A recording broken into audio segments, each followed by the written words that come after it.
محبت مار ڈالے گی۔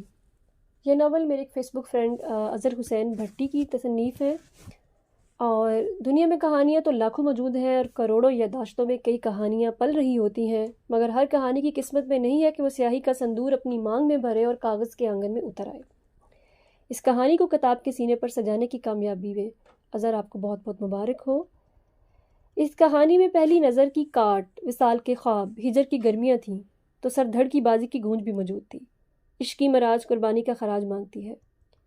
محبت کوئی بھی جھوٹی نہیں ہوا کرتی، محبت کے درجات ہوا کرتے ہیں۔ محبت کے اعلیٰ ترین درجے میں بھی رقیب محبوب کی جھولی میں نہیں ڈالا جا سکتا، مگر یہ عشق ہے جس میں رقابت محبوب کی خوشی کے سامنے بہت چھوٹی شے رہ جاتی ہے۔ عاشق صادق دل پر خنجر مار کے محبوب کی خوشی میں راضی ہو جاتا ہے۔ عشق میں چالیں نہیں ہوتی، قبضہ نہیں کیا جاتا، عشق میں تو بس سر تسلیم خم اور آمین۔ فارس شایان کا عشق بھی ایسا ہی تھا، زین سلطان اپنے رقیب کو اپنی محبوبہ کے سپرد کر دینا اور خود جان سے ہی گزر جانا، یہی انجام فارس کے شان شایان تھا۔ مجھے اس انجام پر اپنا کہا ہوا ایک شعر یاد آتا ہے: شمشیر ہجر کی نوک تلے میرا عشق شہ سوار غازی نکلا۔ اس ناول کی چاچی کی باتیں اور سانول کے بابا کی باتیں سیدھا دل کو چھو گئیں۔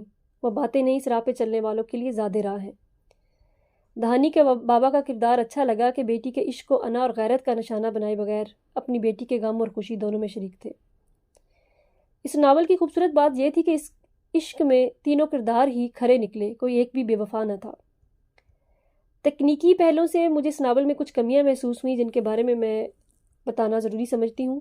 کہانی میں ٹھہراؤ نہیں تھا، کہانی کی رفتار بہت تیز تھی کہ فارس پہ گزرنے والے مراحل کو محسوس نہیں کیا جا رہا تھا۔ جس طرح دریا کو کوزے میں بند کرنا آسان نہیں ہے، اسی طرح عشق کی داستان کو مختصراً بیان کرنا آسان نہ ہے۔ عشق میں تو دریاؤں میں سمندر آن گرتے ہیں۔ ناول میں فارس اور دھانی کے عشق کے رنج و علم کا جو دور ان پہ گزرا ہے، مجھے یقین ہے کہ اس کہانی میں اس کا 10% بھی بیان نہیں کیا جا سکا ہوگا۔ لکھنے والا باقی کے 90% کو بیان کرنے سے قاصر رہا ہوگا۔ ایک جہت میں یہ کرنا ممکن بھی نہیں ہے۔ قاری پڑھتے ہوئے اس درد کو جس حد تک محسوس کر رہا ہے، اصل درد اس سے کئی گنا زیادہ ہے۔ انشاءاللہ باقی کا 90% اظہر کی آئندہ کہانیوں پر اثر انداز ضرور ہوگا۔ اس کہانی کو 2-3 مرتبہ دوبارہ لکھنے کی ضرورت تھی، اور وہ بھی کچھ توقف کے بعد، تاکہ ذہنی اور جذباتی کیفیت میں توازن برقرار رکھا جا سکتا۔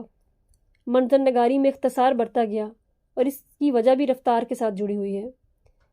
میں اپنے ایک ناقص سے علم کے مطابق ایک مشورہ دوں گی کہ آئندہ جو کہانی مکمل کریں اس کو کچھ دن کے لیے رکھ دیں، اور پھر اس کہانی کا مکمل مطالعہ کریں۔ کسی ماہر یا ادبی دوست کو وہ کہانی سنائیں، خود اپنی غلطیوں کی نشاندہی کریں، اور کہانی کو پہلے ڈرافٹ کی مدد سے دوبارہ لکھنا شروع کریں۔ فرق خود آپ کو محسوس ہوگا۔ ہماری پہلی کتاب ادب کی وسیع دنیا میں ہمارا پہلا قدم ہوتا ہے، اور یہ کوتاہیوں سے پاک نہیں ہو سکتا۔ وقت اور تجربے کے ساتھ ہم سیکھتے رہتے ہیں۔ میری دعا ہے کہ اظہر کی آئندہ کہانیاں سرخ رو ہوں۔ آمین۔